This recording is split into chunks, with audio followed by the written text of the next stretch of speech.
Enfants de la terre, bien le bonjour. Bon, deux sujets. Les mares. On m'a posé une question sur les mares, donc je suis pas le pro, mais bon, je vais expliquer comment moi j'ai fait sur mon terrain. Et les poules dans le potager. Alors à la base, on me le disait pour les limaces, mais des poules ou des canards. Et pour les dorifores, on vient de me le mettre. Donc bon, à savoir qu'elles ne bouffent pas les dorifores. Hein. Je les ai jetés la dernière fois, je vous l'ai montré. Je les ai jetés, elles les ont pas mangés, les 18. Je crois que je les ai récupérés. Là, j'ai fait un tour, j'en ai récupéré que deux de dorifores. Alors, ce qui est marrant, c'est que vraiment que sur une parcelle, tout le reste, aucun. Donc, ils se sont concentrés. Je sais pas. C'est la parcelle où j'ai mis les petits pois et l'ail. Hein. Donc, la parcelle qui est censée les refouler. Donc, là, ça les a attirés. Donc, on va commencer par la mare. Donc, comment je fais moi? Alors, je creuse.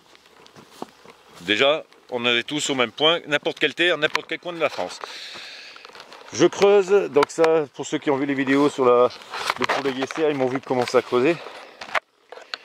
Et arrivé à 60 cm, je suis arrivé à de l'eau. Donc j'ai creusé un peu partout, ici surtout à 60 cm, et là-bas j'ai recreusé le long du mur, parce que l'infiltration d'eau vient par le haut en fait, donc ça s'infiltre là. Donc là malheureusement on voit pas le courant, enfin on voit pas l'eau, peut-être qu'il y a trop d'eau justement. Et après ce que je fais, je tasse. Alors ça je l'ai vu dans une vidéo de Damien, dans permaculture, agroécologie, etc. Les mecs avec son association Les Graines Indociles, ils faisaient une mare. Donc c'était dans le sud de la France, qui n'est pas du tout la même terre que moi, où il n'y a pas de source comme moi. Et les mecs ils tassent. Donc tasser, voilà. C'est tassé, disait la baleine. Bon ok, je me cache à l'eau. Oh, avec des blagues comme ça, on va pas récupérer d'abonnés. Donc moi dans le Cantal, en fait, ouais, j'ai pas beaucoup d'efforts à faire. Vous avez vu, j'ai creusé, j'ai tassé en même temps que je creusais, je profitais pour tasser. Je pense que n'importe quelle terre, si on la tasse, à mon avis, ça doit marcher. Après, il reste, comme on a dit dans les commentaires, il reste la bâche noire. Je pense que de la vieille bâche bleue recouverte un peu de terre et pareil, retassée, ça pourrait marcher à mon avis. Ou de la bâche transparente. À mon avis, il y a des systèmes qui doivent coûter moins cher et qui peuvent marcher aussi, quoi. Le tout, c'est de récupérer la terre, mettre la bâche et remettre la terre dessus et après de tasser. Tasser la terre sur la bâche et la bâche sur la terre, du coup, en dessous. Moi, les seules infiltrations que j'aurai, ça sera sur les côtés. Elle va repartir par le dessous, et puis elle va s'infiltrer, puis elle va irriguer ce petit champ de pommes de terre qui deviendra le potager, des zones de potager l'année prochaine. Mon autre mare, qui est une mare qui n'est pas naturelle, hein, bien sûr, parce qu'elle a été faite par l'homme. Pareil, celle-là, il y a toujours des arrivées d'eau. Et voilà, nous on l'a recreusée, c'est pour ça ici j'ai un tas là, et j'ai un tas de terre qui est derrière là. Et en fait, je pense que la terre ici, en creusant, il y a aussi de l'argile. Ça a dû jouer, plus le poids de l'eau, parce que mine de rien, ça fait quand même un poids. Donc, et ici, sachant qu'il y a un trop-plein qui est ici, et qui part, les mecs avaient mis un tuyau PVC. C'est pour ça que dans ma mare là-bas, j'ai un tuyau PVC qui dépasse. Je l'ai cassé ici en fait.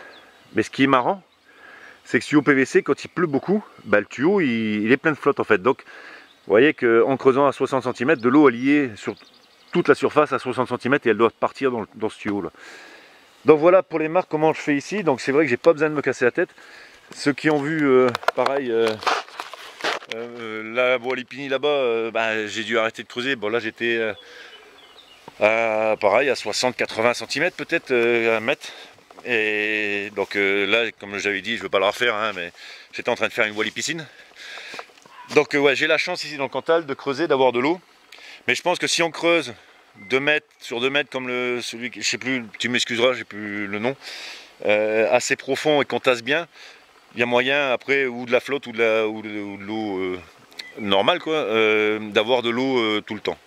Sur cette mare là, ça fait 2 ans que je suis ici, elle a été creusée à la pelleteuse. Donc j'ai mis une digue en bois pour l'instant, je suis en train de recreuser une là-bas. Et la terre que j'enlève de là-bas, je vais la mettre là pour faire une digue en terre en fait. Comme ça, pareil, il y aura de la végétation à foison. Donc voilà, voilà pour mon historique pour mes mares. Donc j'ai la chance de ne pas avoir à me casser trop la tête au niveau de l'étanchéité quoi. L'eau remonte par le bas, donc je tasse vraiment les autres côtés et il y a 2 ou 3 coins où je laisse vraiment un peu plus profond parce que je sais que l'eau elle y remonte, quoi. On verra cet été, s'il pleut plus, moi les sources tarissent un peu aussi forcément, s'il pleut plus et si c'est assez étanche et si ça retient l'eau, quoi. Les poules dans le poulailler. Alors, voilà. Ici, bon, j'ai un peu rajouté parce que ça avait creusé, voilà, ça avait fait ça. Bah, voilà, ici on voit bien la trace. Voilà, ça m'avait dépouillé le potager. La zone à pommes de terre. Ici aussi, vous voyez. Donc le problème, c'est que quand on paille, quand on fait les pommes de terre sous paille, c'est que s'il n'y a pas de paille, bah, c'est un peu craignos, quoi. C'est comme si on butait pas les pommes de terre. Donc si les poules m'enlèvent la paille, et qu'en plus me bouffent pas les dorifores, parce que elles ne les bouffent pas, ça c'est, enfin les miens en tout cas, et ben, on m'a expliqué parce qu'elles avaient les rayures qui voulaient dire bouffe-moi et tu vas tomber malade. Ça aussi c'est un secret de la nature que je voudrais bien savoir comment celles-là savent, ou comment la première qui a bouffé le dorifore qui a été malade a dit aux autres bouffe pas les dorifores. Et là j'en ai retiré que 2 sur cette parcelle-là. Donc j'ai pas besoin de me casser la tête à ramener les poules. Vous voyez ici c'est pareil, ça c'est là elles avaient creusé. Alors ce qui est bien, alors beau papa, tu disais à ta petite fille chérie qui est entre autres ma femme, que c'est bien de pailler mais ça garde l'humidité. Bah oui, c'est un peu le but. Ça fait pas pourrir les pommes de terre. Par contre ce qui est bien c'est que quand la récolte va arriver, voilà ici il y en a une déjà qui arrive. C'est qu'on voit, tu vois, tu peux enlever la paille, t'enlèves tes pommes de terre, tu remets ta paille. Je pense que quand la terre est humide, quand on bute avec la terre, si elle est mouillée aussi, comme là, la flotte qu'il y a eu, ça ferait pourrir les pommes de terre aussi, à mon avis. Donc là, le seul avantage, c'est qu'il n'y a pas de mauvaises herbes et aussi qu'on peut retirer les pommes de terre que l'on a besoin au fur et à mesure sans être obligé d'arracher le plant. Voilà, comme on dit par chez nous dans le nord, le dallage. Elles m'ont bousillé cette zone, bah forcément, hein, pleine de vers de terre, donc elles étaient plus attirées par les vers de terre que par...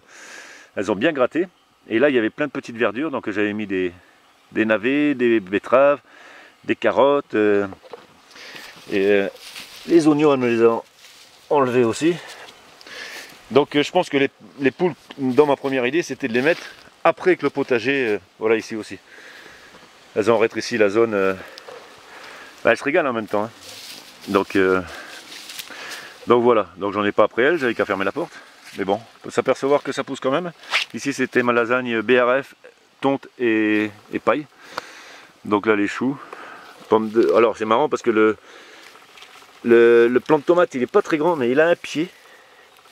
Il a une épaisseur de pied. Il va tenir tout seul celui-là.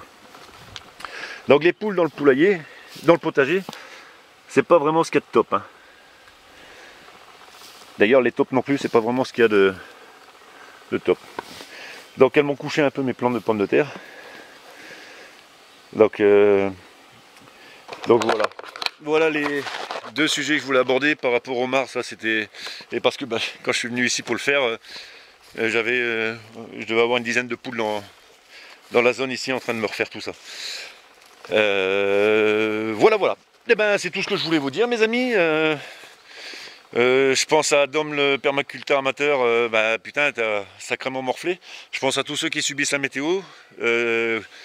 Bah écoutez, je suis avec vous, hein. On est tous avec vous de toute façon. Et courage, hein, de toute façon, ayant la confiance en la nature, hein, ça se remet tout seul. Puis comme je disais à Dom, hein, rien ne se perd, tout se crée, tout se transforme.